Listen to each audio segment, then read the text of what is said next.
کیا فرض نماز کے بعد امام کا ہاتھ اٹھا کر اجتماعی دعا کرنا اور مقتدیوں کا آمین کہنا درست ہے؟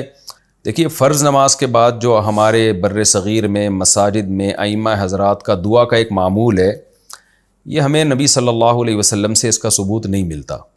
یہ بات تو صحیح احادیث میں بہت کثرت سے ہے کہ نمازوں کے بعد، فرض کے بعد دعا قبول ہوتی ہے۔ حدیث میں آتا ہے نمازوں کے بعد دعائیں قبول ہوتی ہیں، لیکن وہ دعائیں خود نبی نے کیسے مانگی ہیں، صحابہ نے کیسے مانگی ہیں؟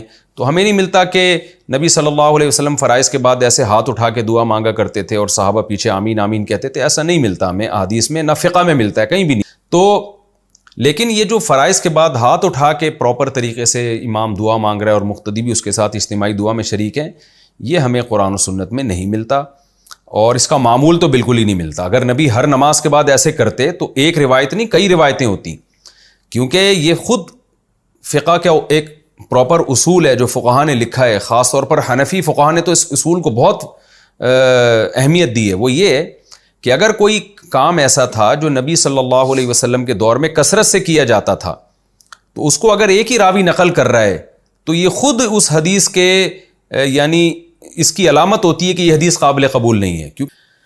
تو اس لیے